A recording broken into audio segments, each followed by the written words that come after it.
में झूठा एफिडेविट और बोला गया मेंटेनेंस के लिए झूठ। और कोर्ट ने भी पत्नी को सेक्शन 191, 192, 193 के अकॉर्डिंग कार्रवाई करने के आदेश दे दिए हैं पत्नी के ऊपर। पत्नी को हो सकती है 7 साल की जेल, 7 साल तक की जेल। ध्यान दीजिएगा, कम समय नहीं है 7 साल का। तो अगर कई बार कैसा होता है मेंटेनेंस के केस में, कई बार पत्नियां झूठ बोल देती है कि भाई मैं पढ़ी लिखी नहीं हूँ, मेरे पास घर नहीं है, मेरे पास कोई जॉब नहीं है, मैं कुछ नहीं कर सकती हूँ, मुझे ये बहुत मारता था। इस तरह के एफिडेविट कई लगा देती हैं, उन पे साइन भी कर देती है कि भाई जो भी मैंने लिखा है, जो भी मैंने बोला है वो सत्य है। और उसके बाद वो ये नहीं जानती कि भाई अगर ये झूठ निकला तो उनको भी सजा हो सकती है, उनके ऊपर भी कार्रवाई हो सकती है।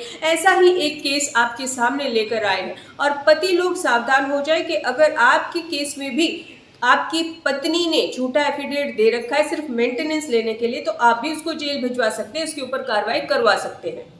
इस केस में भी सेम ऐसा ही हुआ था। पत्नी ने कई फैक्ट्स कोर्ट से छुपाए थे अपने एफिडेविट में। उसने ये भी छुपाया था कि वो पहले पति से, अपने पहले पति से पूरी एलिमनी ले चुकी है। और काफ़ी फैक्ट्स उसने इस केस से रिलेटेड भी छिपाए थे।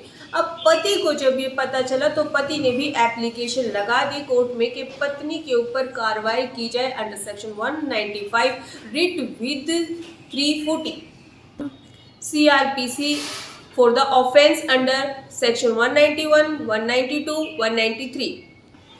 पति के एप्लीकेशन के बाद कोर्ट ने सारे तथ्यों को देखा और ट्रायल कोर्ट ने एप्लीकेशन को स्वीकार भी कर लिया।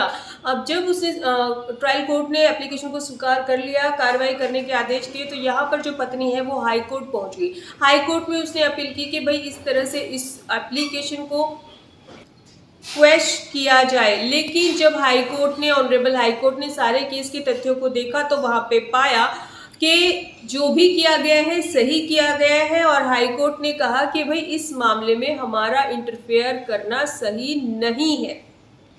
अब आपको ये तो क्लियर हो गया होगा कि एप्लीकेशन अलाउ होने का मतलब हो गया है कि अभी पत्नी के ऊपर सेक्शन 191, 192, 193 के तहत कार्रवाई होगी और इसमें उसको सज़ा भी हो सकती है अगर कोर्ट में उसने झूठा एफिडेविट दिया है। तो अगर आपकी पत्नी ने भी झूठा एफिडेविट दे रखा है सिर्फ मेंटेनेंस लेने के लिए, तो भी उसके ऊपर कार्रवाई हो सकती है। आपका भी कोई ऐसा ही केस है तो आप हमसे व्हाट्सएप नंबर पर अपॉइंटमेंट लेकर बात कर सकते हैं। आपके फेवर के लिए जो केस के डिटेल्स हैं, वो केस का लिंक है, आपको डिस्क्रिप्शन में मिल जाएगा। इसी तरह से हमारे साथ बने रहिएगा। धन्यवाद।